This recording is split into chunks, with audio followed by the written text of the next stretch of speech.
जैसा कि last episode में हमने देखा कि टैंग शैंग घोस्ट मास्टर से लड़ रहा था और घोस्ट मास्टर ने अपनी 8 स्पिरिट रिंग यूज कर ली थी। उनकी 8 स्पिरिट रिंग का नाम dance of tens of thousands of snakes है और इस टेक्निक की वजह से वहाँ बहुत खतरनाक स्नेक्स आ गए थे और वो सभी टैंग शैंग पर हमला करने लगे थे।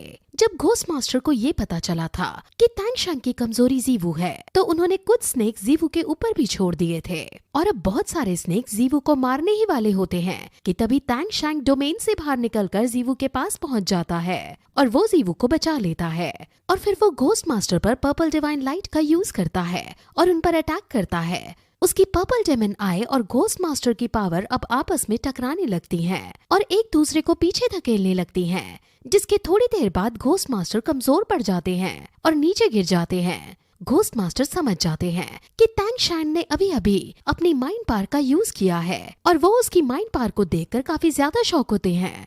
अब टैंग शैंग उनकी तरफ उन्हें मारने के लिए आगे बढ़ता है और उन्हें गुस्से में कहता है कि आप मेरे साथ कुछ भी कर सकते हो, लेकिन आपने जीवू को नुकसान पहुंचाया था, आपको ऐसा बिल्कुल नहीं करना चाहिए था।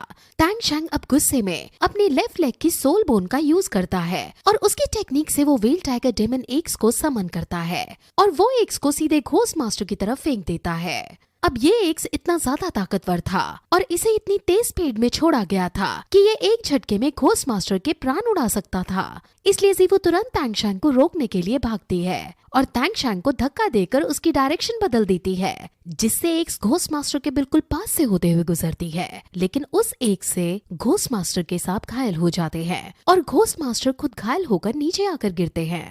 जीवू टैंग शैंग को गले से लगा लेती है क्योंकि वो बहुत ज्यादा डरी हुई थी। टैंग शैंग जीवू से पूछता है कि आखिर तुमने ऐसा क्यों किया।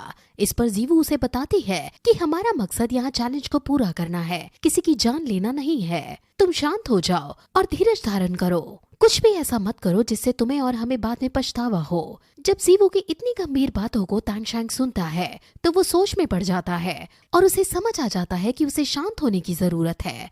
वो भी अब जीवू को गले से लगा लेता है और अपने डोमेन को खत्म कर देता है।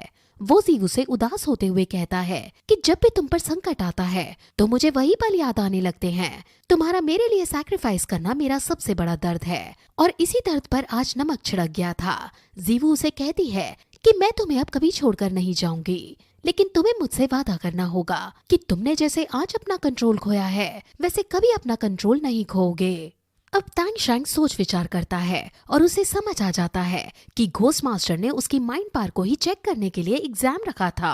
वो मन से टैंग शैंग को प्रोवोक कर रहे थे और उसे गुस्सा दिला रहे थे और शायद टैंग शैंग आज घोस्ट मास्टर को मार ही देता और इस चैलेंज के बाद इस आइलैंड से बाहर फेंक दिया जाता, लेकिन जीवू ने टैंग शैंग को ऐसा करने से रोक दिया था। टैंग शैंग अब आगे बढ़कर घोस्ट मास्टर से माफी मांगता है और अब घोस्ट मास्टर खड़े होते हैं और उसे बताते हैं कि इस बात में कोई संदेह नहीं है कि तुम अव्वल दर्जे के योद्धा हो, लेकिन तुम्हारे माइंड को अभी और ज्यादा ट्रेनिंग की जरूरत है।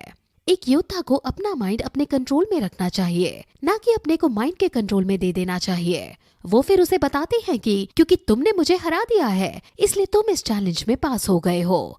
वो फिर अपने एक स्नेक को एनर्जी बॉल देते हैं और वो स्नेक पिलर को एक्टिवेट कर देता है, जिसके बाद वहाँ का माहौल फिर से खुल जाता है और हर प्रकार का डोमेन और इल्यूजन मिट जाता है। अब ऊपर से आकाशवाणी होती है कि टैंग शैंग ने सीड इल्यूजन सीक्रेट टावर का टेस्ट पास कर लिया है।